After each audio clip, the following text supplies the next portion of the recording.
I saw my daughter's husband raise a glass of champagne on the deck of a yacht. At the exact second, the surgeon screamed that we were losing her. That was the moment my 63-year-old heart turned to stone. He thought I was just a trembling old woman buried under medical forms and legal papers. He forgot the one thing he never possessed, which is the instinct of an old she-wolf protecting her young. My name is Evelyn Hartley, and at 63 years old, I thought I knew what fear felt like. I was wrong. The waiting room at St. Bartholomew Medical Center in Harborview City felt less like a place of healing and more like a meat locker. The air conditioning hummed with a malicious indifference to the lives hanging in the balance. I sat alone on a hard plastic chair. My fingers were white as they gripped my husband's old rosary beads. I squeezed the worn wooden crucifix until it left an imprint on my palm. Through the heavy double doors marked restricted area, I could hear the faint, rhythmic beeping of a heart monitor. That machine was the only thing telling me my daughter was still on this earth. The doors swung open with a violent swoosh. A nurse stepped out. She looked frantic. Her surgical cap was crooked, and there was a smear of something dark on her sleeve. She pulled down her mask. "Mrs. Hartley," she said, her voice trembling slightly. We have to move to a second emergency surgery immediately. The bleeding has not stopped. Grace's condition is deteriorating very rapidly." She did not say the word dying. She did not have to. The silence that followed her sentence screamed it louder than any siren. I felt the blood drain from my face. I opened my mouth to ask a question, but no sound came out. At that exact moment, my phone vibrated against my thigh. The screen lit up, cutting through the dim fluorescent gloom of the hallway. A notification banner slid across the top. Logan Pierce just added to their story. My breath hitched. I unlocked the phone with clumsy, desperate fingers. I clicked the notification. I needed news. I needed to see a prayer circle. I needed to see him rushing through the hospital doors with tears in his eyes. The screen exploded with color and noise. It was a video. Logan was standing on the polished teak deck of a massive yacht. The sun was shining on his face, making his perfect teeth gleam. He held a crystal flute of golden champagne aloft. The bass of heavy electronic dance music distorted the speakers of my phone. Purple neon lights washed over the white hull of the boat, illuminating the name painted in scrolling script, Serendipity. Below his smiling face, a caption sat in bold white letters, "To new beginnings, deal signed." My hands started to shake. I could not breathe. I pinched the screen, zooming in until the pixels blurred. Behind Logan, a group of young men in tailored suits were hugging each other. They were throwing their heads back in laughter. Not a single person in that frame looked like a man whose wife was currently lying on a steel table with her chest cavity open. My mind fractured. This cannot be real. Surely this is an old video. Surely his marketing team posted this by mistake. I looked at the top corner of the screen. The little red badge pulsed like a heartbeat. Live. The timestamp read 2:14 p.m. It was happening right now. I closed my eyes, and the image of the text message he sent me only 20 minutes ago burned behind my eyelids. "Do not come to the hospital. Mum, everything is under control. I will update you later." It had seemed efficient at the time. Now I saw it for what it was. It was cold. It lacked a single emoji. It was devoid of the warmth he usually faked so well. He did not want me there because he did not want witnesses to his absence. A wave of nausea rolled over me. I felt like I was going to vomit right on the sterile tile floor, while Grace was fighting for every single breath, while the surgeons were cutting into her flesh. The man who had stood at the altar and sworn to protect her was clinking glasses on the calm water. Suddenly, the rhythmic beep from behind the doors changed. It stretched out into a long, high-pitched whine that never ended.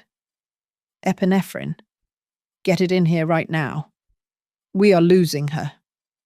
A doctor screamed. I stood up.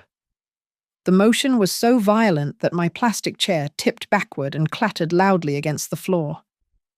I stood there, trembling, staring at the closed doors. In that split second, the grief that had been threatening to drown me evaporated. It was replaced by something colder, something harder. The contrast tore my soul in two. In one world, a defibrillator was jolting my daughter's body off the table. In the other world, confetti cannons were popping over the water as Logan signed his name on a contract. I tightened my grip on the phone until the case cracked. That was the moment I stopped being a kind grandmother. That was the moment I became the person who would burn his entire world to ash. The chaotic noise of the crash cart behind the double doors faded into a dull, terrifying roar in my ears. My mind fled the room, desperate for an escape, and it landed 4 years in the past. I remembered the first day Logan Pierce walked into our modest living room. He was a young corporate lawyer then, sharp and polished like a new blade. Grace had been terrified of a lawsuit filed by a disgruntled patient, a frivolous thing that threatened her license. Logan made it disappear with 2 phone calls and a charming smile. He sat on my floral sofa, drank my cheap coffee, and looked at us like we were the prize he had been hunting for his whole life. Grace was 32 then. She was a gentle soul, an anesthesiologist who spoke softly but possessed an iron will when it came to the ethics of her job. She was my pride, the living proof that we had survived the darkness. After my husband, Frank, died of cancer in a hospital that treated patients like liabilities, Grace became my reason to keep breathing. She swore she would be the kind of doctor Frank never had. Logan slotted himself into that void perfectly. He was the model of a good man. He remembered my 61st birthday, when even I had forgotten the date. I vividly recall watching him climb up onto my roof during a storm to fix a leaking shingle, soaked to the bone, but grinning down at me.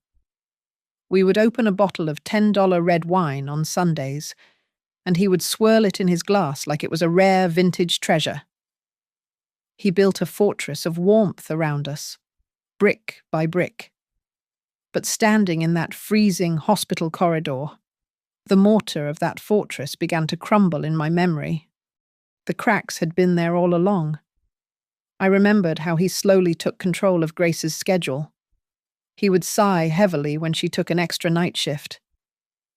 "You are working yourself into the ground, babe," he would say, his voice smooth, but his eyes cold. "You do not need the money. I take care of us." He deflected every conversation about having children. "My career is just starting to fly," he would argue in private. Yet, at neighborhood barbecues, he would clap a hand on a neighbor's shoulder and bellow, "Family is priority number 1. Always." A specific memory hit me with the force of a physical blow. Grace coming home one evening with a purple bruise blooming on her delicate wrist. She had pulled her sleeve down quickly.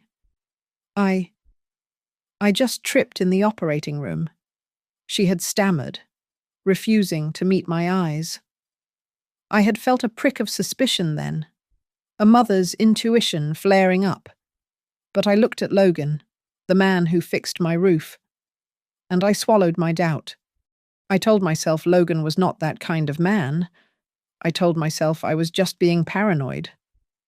I should have known better.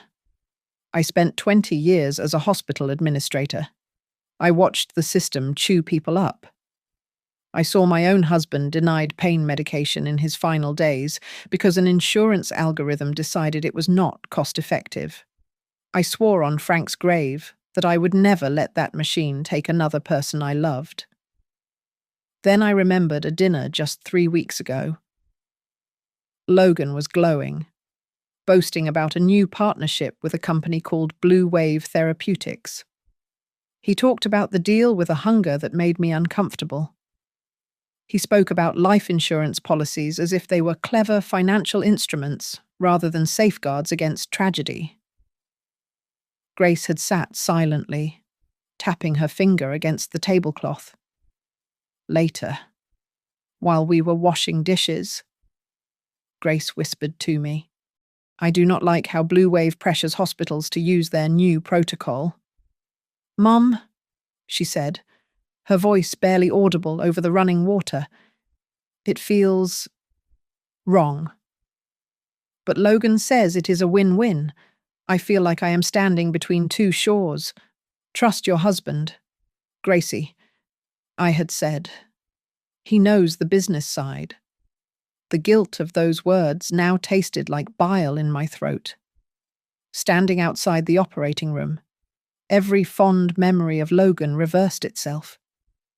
The kindness looked like manipulation. The charm looked like a mask. I pressed my forehead against the cold glass of the restricted doors. The screaming inside had stopped, replaced by tense, muffled commands. "If you live through this day, Grace," I whispered to the glass, "I will never let you doubt your gut again. But if you do not live," I let the sentence hang in the air, heavy and absolute. "If you do not live, everything will burn." My grief began to recede, replaced by a cold, sharp clarity. I started to replay the last 24 hours in my mind, dissecting them not as a mother, but as a witness at a crime scene. It had started at dinner the night before. Grace had dropped her fork, clutching her stomach with a gasp that sucked the air out of the room. Her face had gone grey in seconds. Logan had barely looked up from his phone.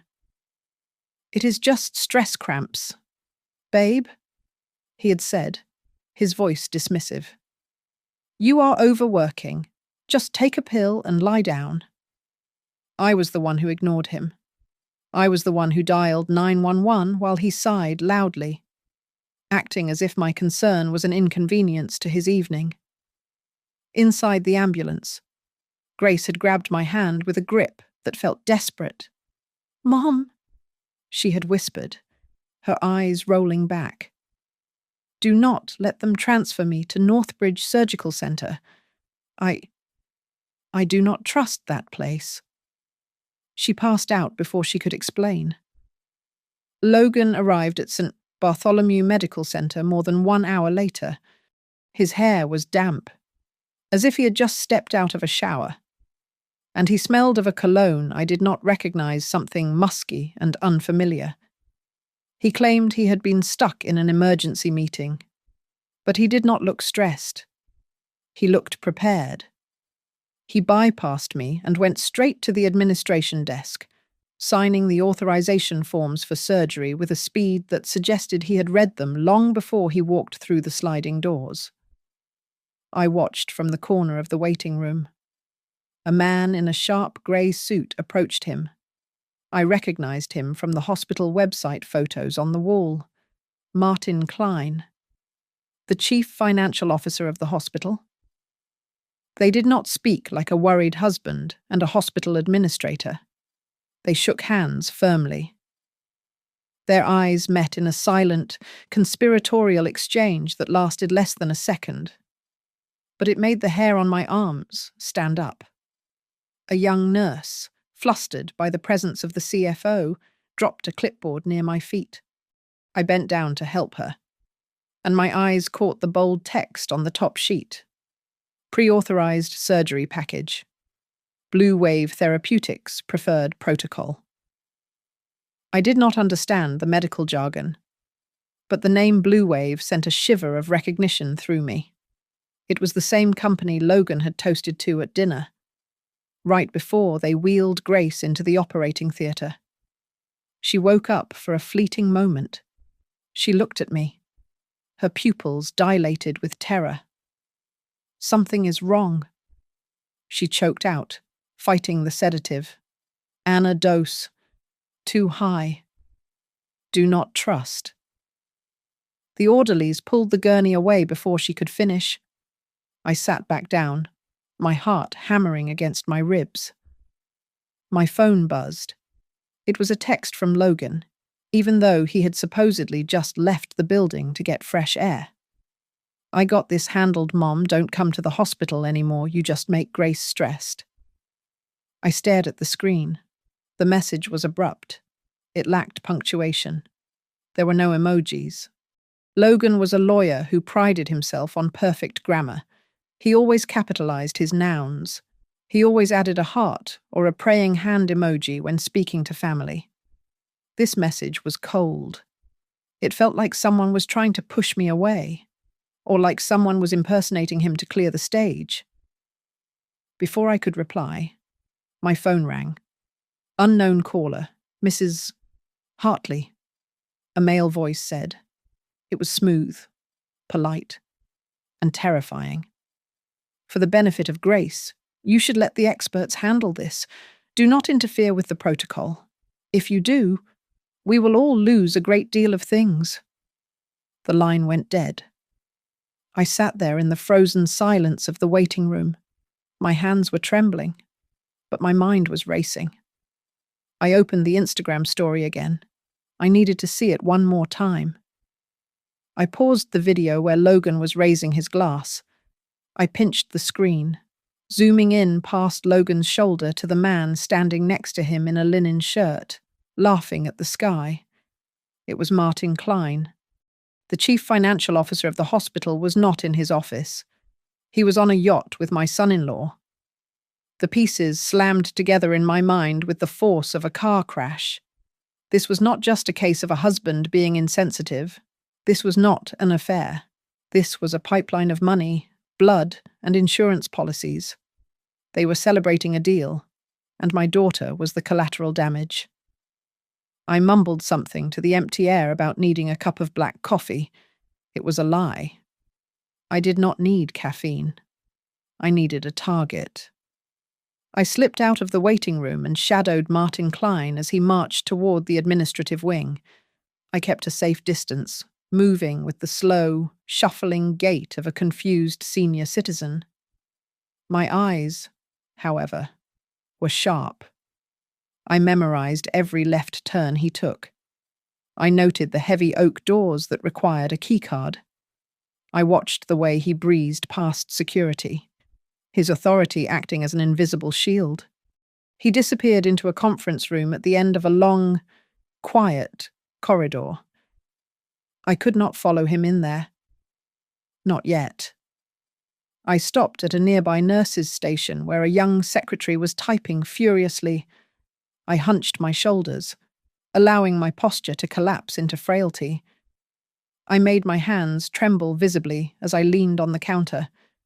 "Excuse me, dear," I said, my voice quivering. I am so terribly lost. I was looking for the vending machine, and I think I took a wrong turn." The secretary looked up, her annoyance softening instantly when she saw a harmless old woman with watery eyes. "Oh, you are way off. Ma'am," she said kindly, "you need to go back to the main lobby." While she pointed down the hall, I leaned over the counter. My eyes darted to the monitor she had left open. It was a surgical schedule. I scanned it frantically until I found Grace's name. Next to it, in bright red letters, were the words, "High-risk package, pre-funded." My stomach twisted. Pre-funded meant the money had changed hands before the outcome was decided. I thanked the girl and shuffled away, but I did not go to the lobby. I circled back to the conference room where Martin had vanished. The blinds were drawn, but they were cheap vertical slats that did not close completely. Through a sliver of glass, I saw 3 people. There was Martin. There was a woman wearing a white coat with the Blue Wave Therapeutics logo embroidered on the breast pocket. Her name tag read Dr. Nora Caldwell, Medical Liaison. And there was Logan. I pressed my ear against the gap in the doorframe. If she does not make it through the night, Logan was saying, his voice steady and devoid of sorrow, we are looking at a payout of $3 million, and Blue Wave gets a perfect case study to push the new protocol through the FDA. Everyone wins, as long as that old mother does not make a scene on the local news. Martin replied, she is just a suburban widow. She is easy to handle. We already gave her a warning call. My body went rigid. The rage that surged through me was hot enough to melt steel. I bit down on my tongue so hard I tasted copper. I wanted to kick the door down and claw their eyes out. But the memory of my husband dying helpless in a hospital bed held me back. I knew that brute force would not work against men in suits. I needed ammunition. With shaking hands, I pulled my old Samsung phone from my pocket. I opened the voice recorder app. I held the microphone right against the crack in the door. I am concerned about the surgical team. The woman, Dr. Nora, said. The lead surgeon is not in the Blue Wave network. If she manages to save Grace. What then? Logan laughed. It was a short, dry sound. Do not worry about that. Nora, he said. I have arranged for the surgery to drag on longer than necessary. Fatigue is a powerful variable. The air left my lungs. I felt like someone had punched me in the solar plexus. This was not just greed. This was not just waiting for nature to take its course. This was active sabotage. Logan was ensuring my daughter would not survive the night. I pulled the phone back and ended the recording. My heart was beating like a war drum against my ribs. I was one 63-year-old woman standing against a corporate lawyer, a hospital CFO, and a pharmaceutical giant. I should have been terrified. Instead, a strange calm settled over me. It was the calm of a soldier who realizes there is no retreat. I walked back to the waiting room. I sat down on the hard plastic chair and slumped over, looking every inch the defeated, exhausted mother. But inside my pocket, my thumb brushed against the phone. I had the first seed of their destruction. The war had just begun. I dialed Hank Morales. He was a retired homicide detective who now ran a small locksmith shop 2 blocks from my house. He picked up on the 3rd ring, his voice gruff with sleep. Hank, I said, cutting off his greeting. I think my daughter is being killed by her own husband. Do you trust me? There was a pause on the line, heavy and long. I will be there in 15 minutes, he said. When Hank arrived at the hospital, he looked like a man who had seen too much darkness to be surprised by it anymore. I pulled him into a quiet stairwell and played the recording from the conference room. He listened with his eyes closed, his jaw tightening with every word Logan spoke. When it finished, he looked at the wall. This is gold. Evelyn, he said, his voice low and dangerous. But on its own, it is not enough to take them down. Men like that have armies of lawyers. We need physical proof. Hank did not waste time. He took off his jacket and rolled up his sleeves, transforming from a retired neighbor into a worried uncle. We walked the surgical floor together. He pointed out the cameras with subtle nods of his head. He memorized the emergency exits. We stopped near the supply closet when we heard hushed, angry voices. It was an older nurse, a woman named Deborah, who had been kind to Grace earlier. She was arguing with Dr. Nora Caldwell. "I cannot lower the pain medication again," Deborah hissed, her face flushed. "Her heart rate is already unstable. This is inhumane. It is the protocol." "Deborah." "Dr. Nora replied, her voice like ice water. "Stick to the blue wave chart or find another job." Dr. Nora spun on her heel and walked away. Deborah stood there for a moment, shaking, before ducking into the staff break room. I looked at Hank. He nodded. I followed her in. Deborah was standing by the coffee machine, wiping her eyes. She stiffened when she saw me. "I am sorry, ma'am. Staff only," she said, her voice cracking. "I heard you," I said, stepping closer. "I heard you trying to protect my daughter. Please, tell me what they are doing to her." Deborah looked at the door, terrified. I cannot. I have a pension. I have grandkids. And I have a daughter who might not wake up," I said, letting the tears I had been holding back spill over. "Grace is all I have. Please." Deborah crumbled. She sank onto a chair and buried her face in her hands. "They make us change the logs," she whispered, "for the sponsored patients. We have to adjust the dosage in the electronic records to match their study data, even if the patient needs something else." Hank slipped into the room behind me. He locked the door. "Show us," he said gently. Deborah hesitated, then pulled out her personal phone. She opened a hidden photo album. "I took screenshots," she said, her hands trembling. "I was too scared to go to the police. I did not think they would believe a nurse over a corporation." Hank produced a small USB drive from his pocket.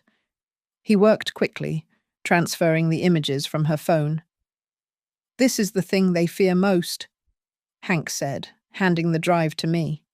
His eyes were serious. "Hide this. Evelyn. Put it somewhere. Even you would have trouble finding it. Do not bring it out until we have a shield big enough to protect us." My phone buzzed. It was Logan. "Mom. I just had to leave the hospital to close a very important deal. I will be back before Grace wakes up." The audacity of the lie made my blood boil. He was not closing a deal. He was securing his payout. I typed back with fingers that felt like stone. "We need to talk. Do not make me come find you on your boat." I did not wait for a reply. I opened my email app. I attached the audio file I had recorded and 3 of the screenshots Deborah had given us.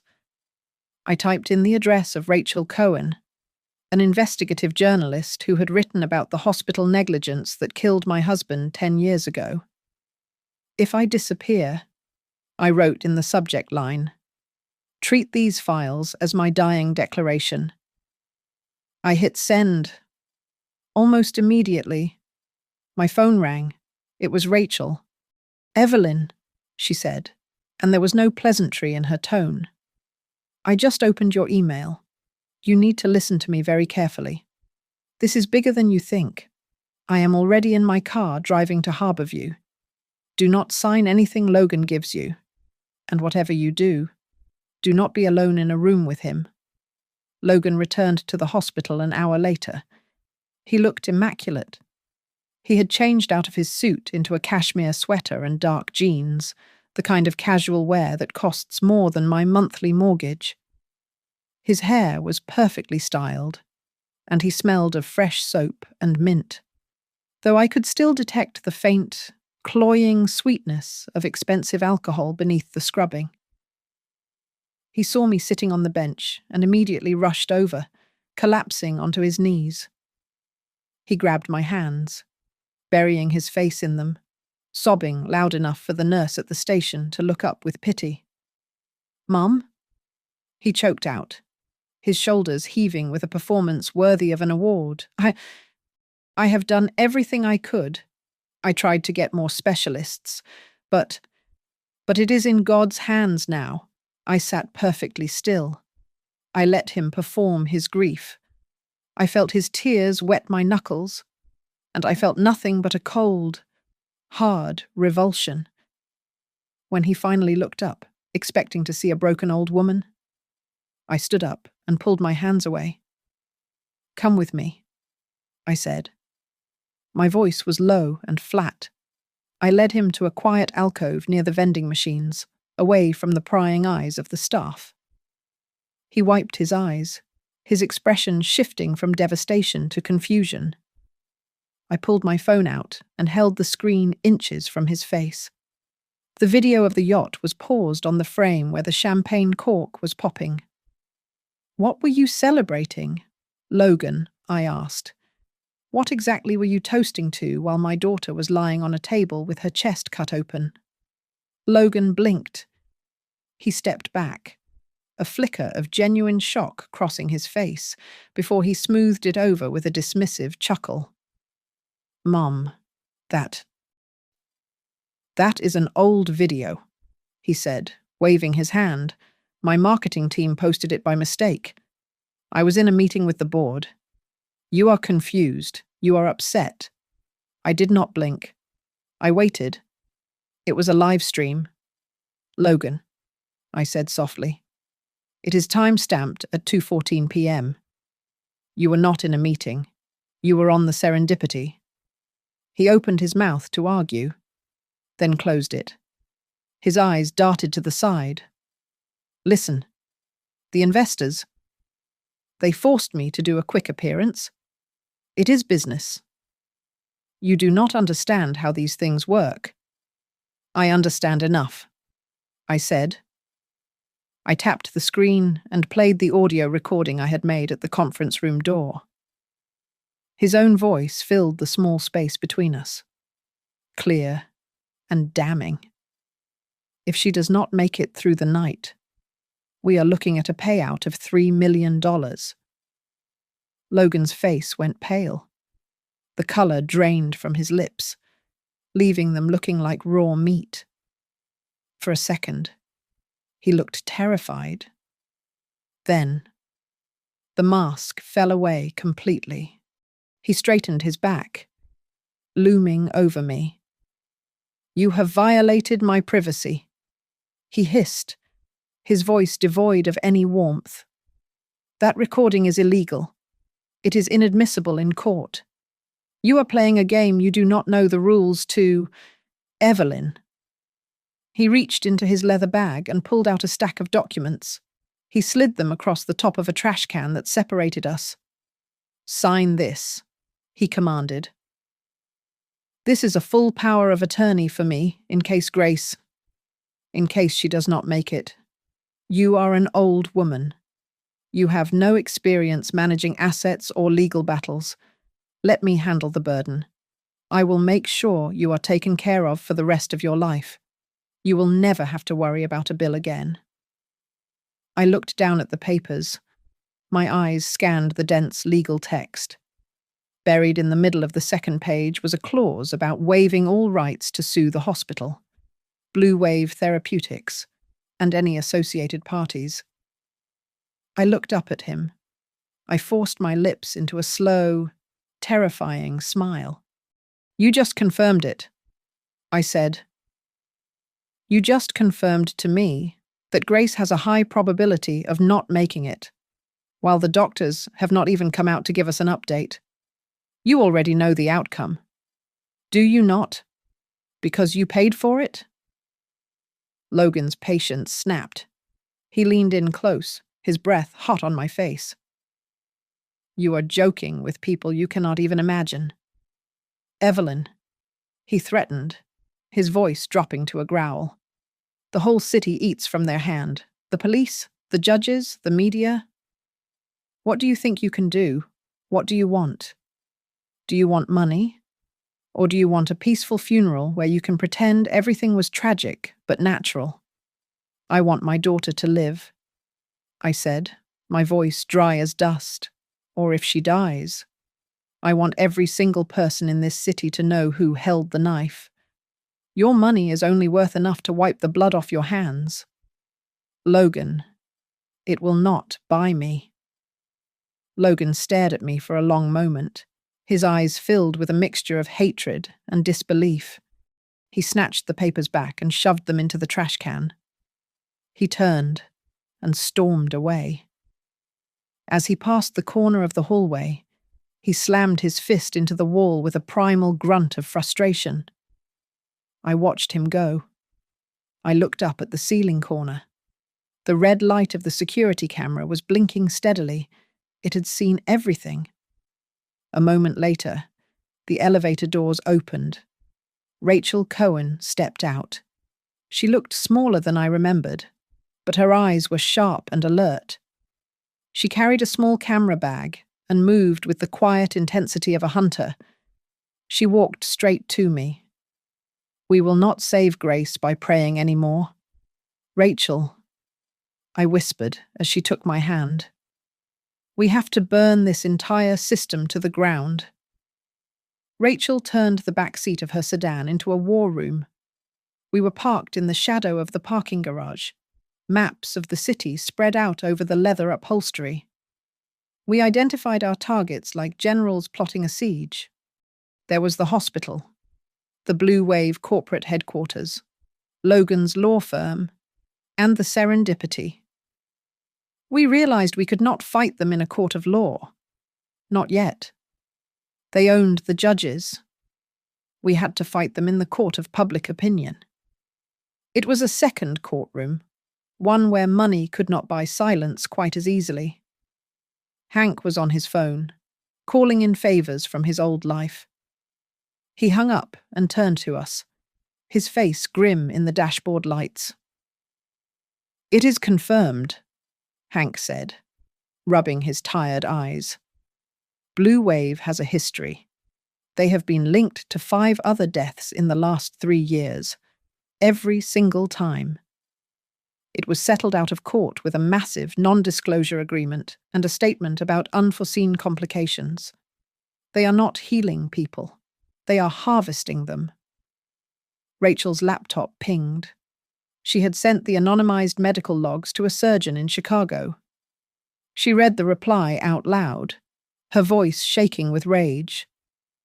The response is clear, she said. He says that someone intentionally lowered the maintenance dose. They kept the patient on the razor's edge of danger. It was not an accident. It was a calculated torture to keep her critical, but alive long enough to test the limits of the drug. Before I could scream, my phone buzzed. It was a text from Martin Klein to Logan. I had synced Logan's cloud account to my old iPad months ago to help him organize family photos, and he had never changed the password. Leak suspected. We need to calm the investors. Meet at the boat. I watched from the car window as Logan ran out of the hospital entrance. He looked frantic. He told the valet he was going to meet a donor to raise funds for a new treatment. It was a lie so smooth it made my skin crawl. He jumped into his Porsche and sped off. Follow him? I told the taxi driver I had hailed, waving $100 bill.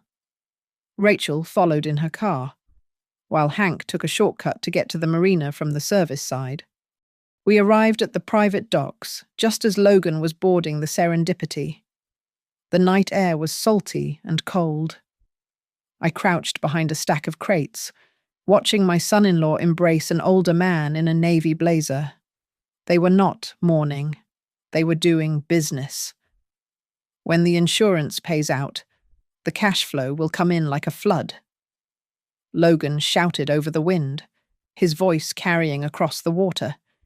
We just need to be patient. The payout is guaranteed. Hank was positioned further down the shore, hidden in the tall grass. He raised a pair of high-powered binoculars. I see the papers, Hank whispered into his earpiece, which was connected to my phone. They are passing a folder. It has the Blue Wave logo. I can read the title page. Key Person Insurance Policy. The beneficiary name is Grace Pierce. Rachel did not hesitate. She lifted her phone and started a live stream. She did not show her face.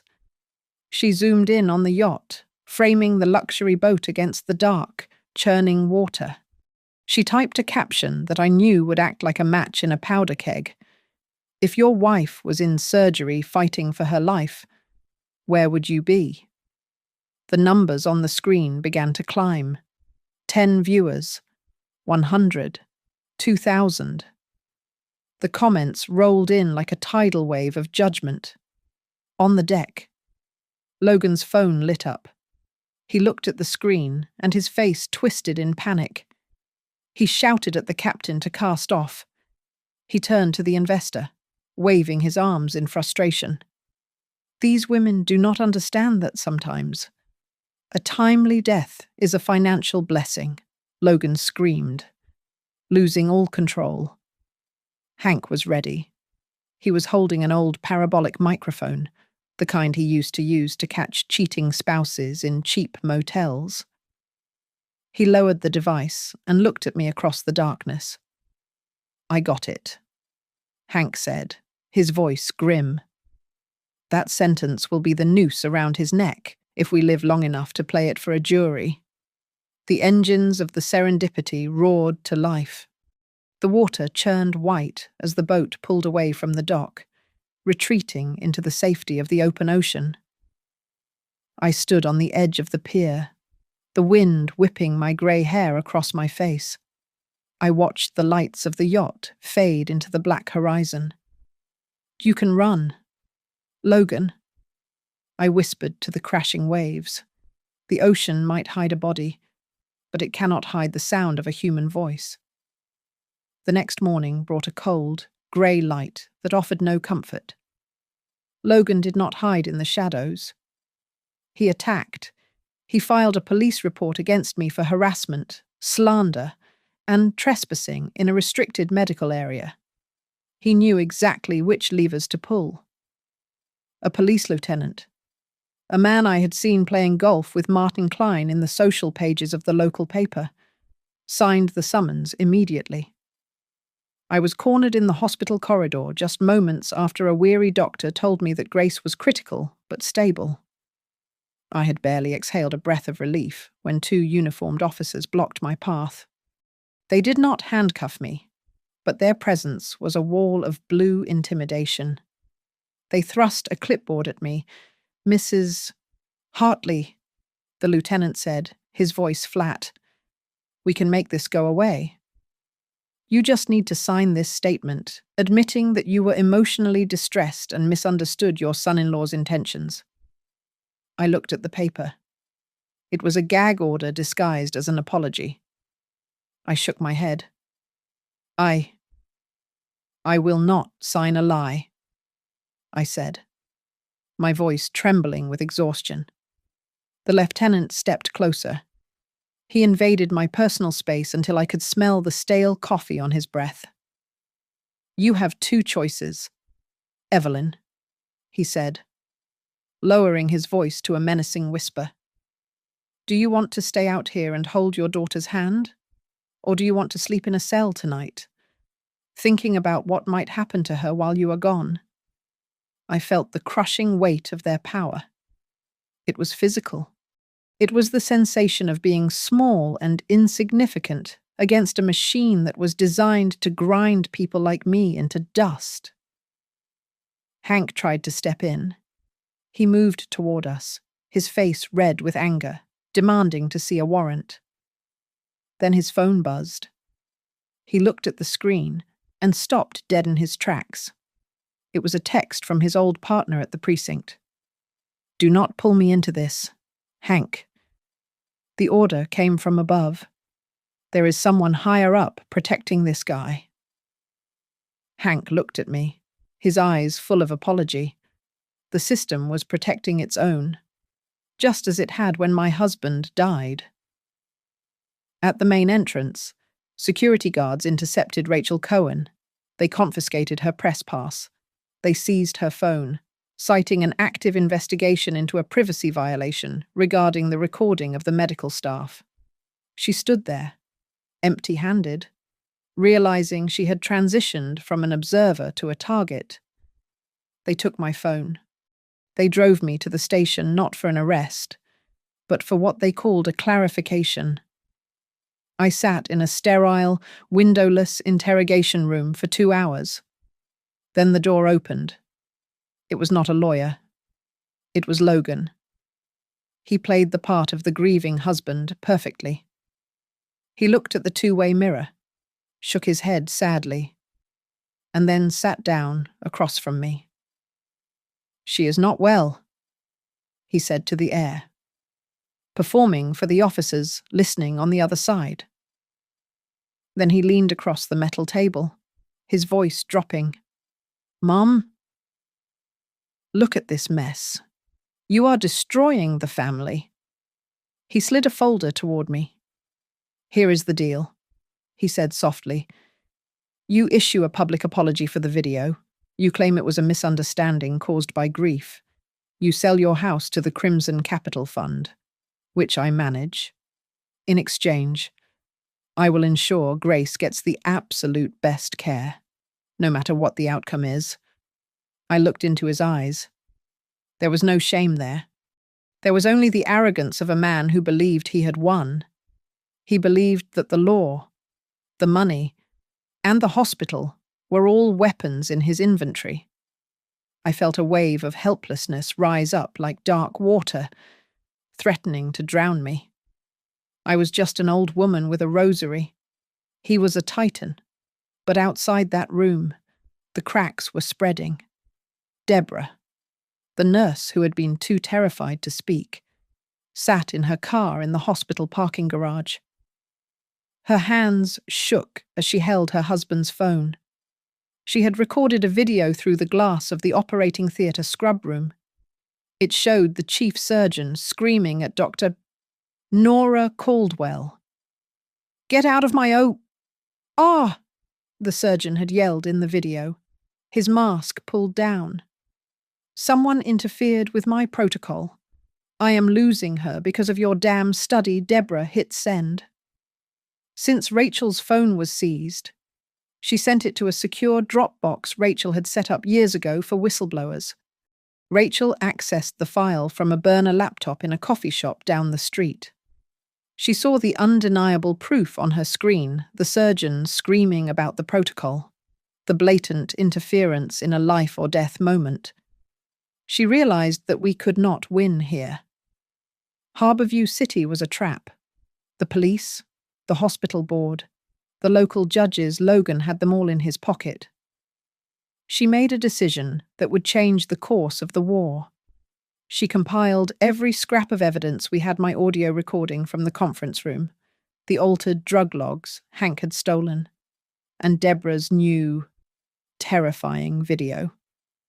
She did not send them to the local paper. She did not send them to the city police. She attached them to an encrypted email addressed to Marcus Bell.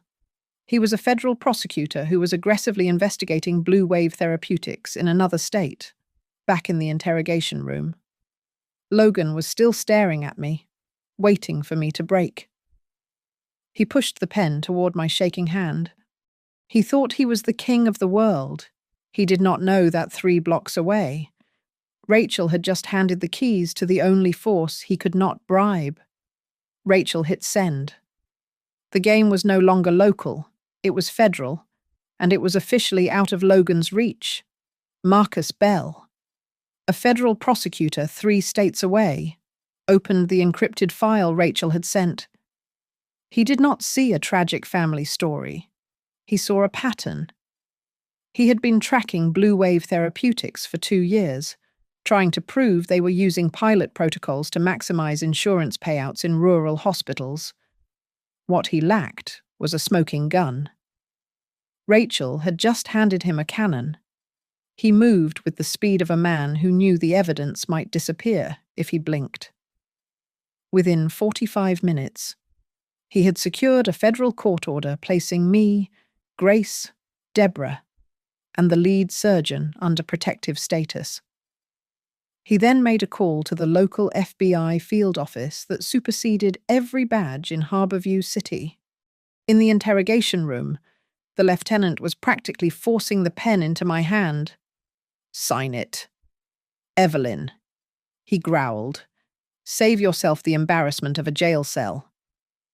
I looked at the paper, then at Logan, who was checking his watch with an air of bored victory. I was about to speak when the heavy metal door slammed open so hard it hit the wall with a deafening crack.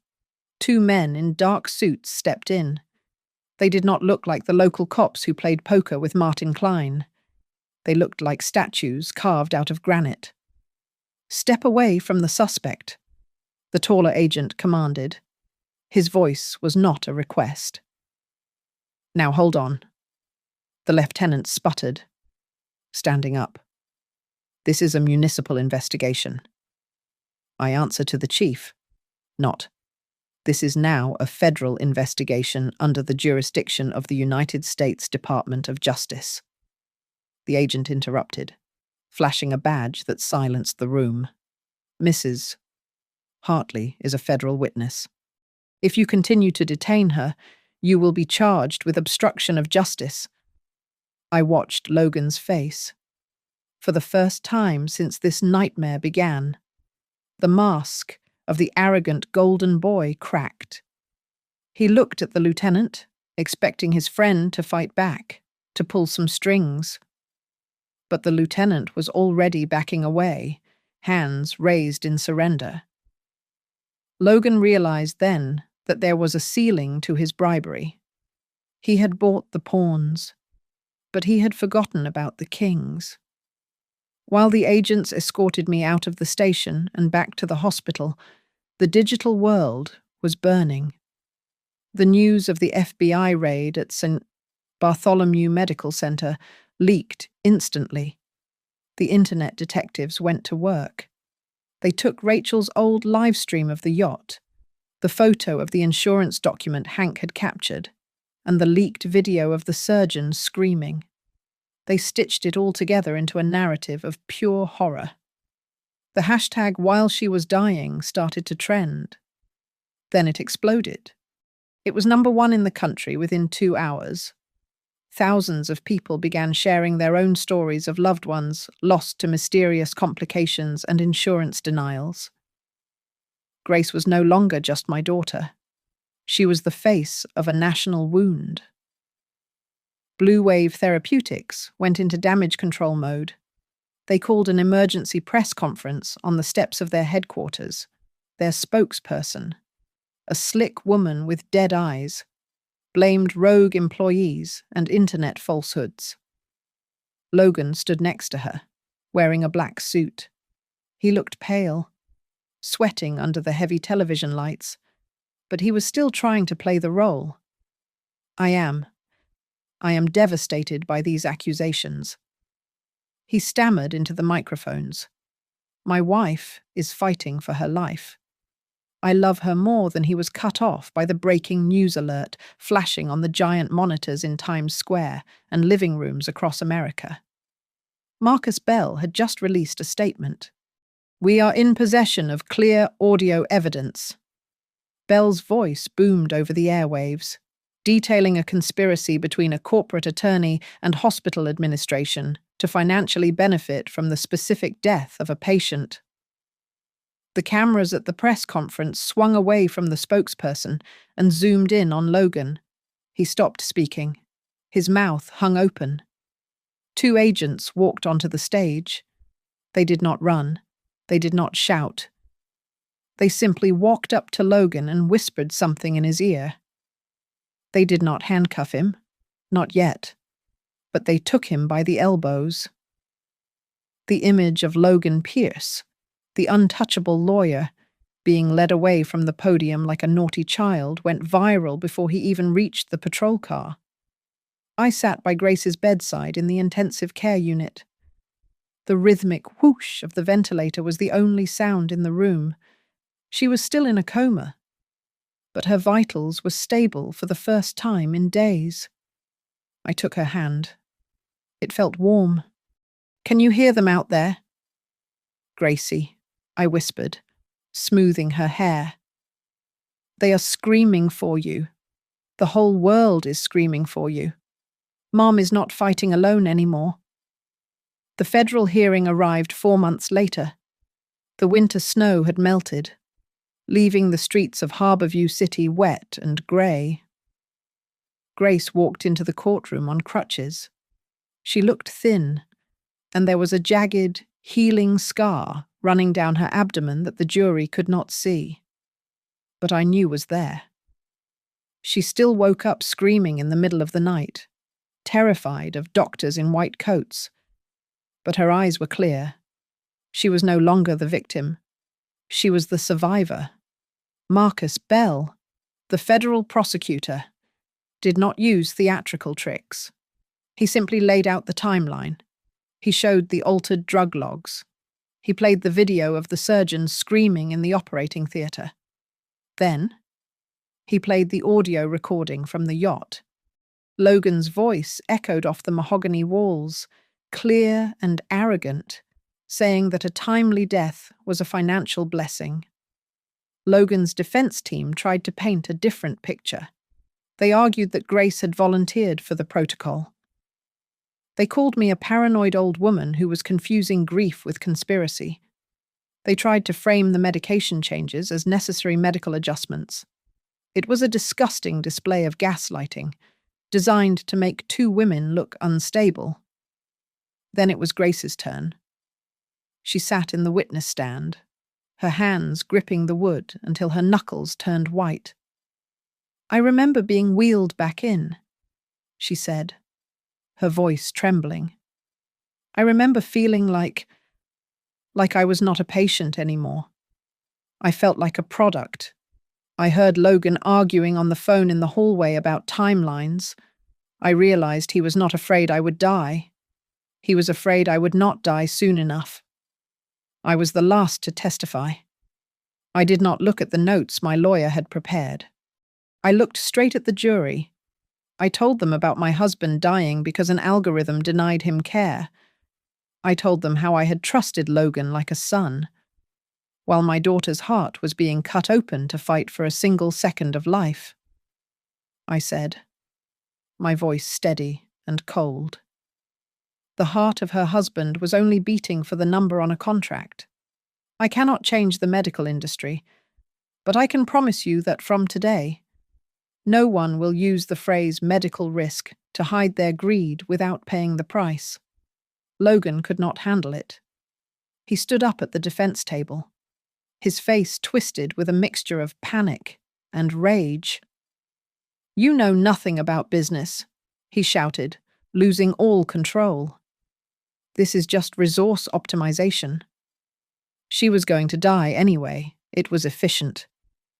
The courtroom fell into a silence so deep it felt like the air had been sucked out of the room. The brutality of his words hung there, naked and ugly. The judge slammed his gavel, but the damage was done.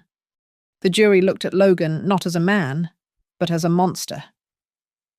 They retreated to the deliberation room and returned in less than 2 hours. The verdict was guilty on all counts: conspiracy to commit insurance fraud, reckless endangerment, racketeering. Logan, Martin Klein, Dr. Nora Caldwell, and 3 other Blue Wave executives were handcuffed right there in the courtroom. The judge did not stop at prison sentences. He ordered a nationwide federal investigation into every pilot protocol linked to insurance payouts. The medical board stripped St. Bartholomew of its accreditation until a complete leadership overhaul was completed. Deborah and the lead surgeon were placed under federal whistleblower protection and were eventually promoted to lead the new ethics committee. But none of that mattered as much as the quiet moment on the beach 3 weeks later. We sat on the sand near the edge of Harborview Bay. The wind was biting, whipping my silver hair around my face. Grace was practicing walking on the uneven sand, testing her strength. Hank sat on a piece of driftwood nearby, whittling a stick. I held a letter in my hand. It was an offer from the hospital's new board, a massive settlement they called a post-goodwill gesture. I tore it in half. Then I tore it again. I let the pieces scatter into the wind. The only thing we needed. They could not buy. I said, watching Grace take another steady step. That is your life. And the truth. We kept both. Grace looked back at me and smiled. It was a small smile, but it was real. If her heart ever stops again, I will not regret fighting. I will not regret burning their world down. As for the man who raised a glass of champagne while she was dying, he is sitting in a 6x8 cell now. Every time he hears the ocean in his dreams, I hope he remembers that those waves are not freedom. They are the sound of an old she-wolf closing the trap. That is the only Christmas gift I have left to give. Thank you so much for listening to this story. Guys, it really was a wild ride, wasn't it? I'd love to know where you're tuning in from today. Drop your city or country down in the comments so we can see how far this story has traveled. If you enjoyed this, please do me a huge favor and hit that like button. Smash that hype button to help more people find this video. And don't forget to subscribe to Grandma's Family Diary for more stories like this. Catch you in the next one.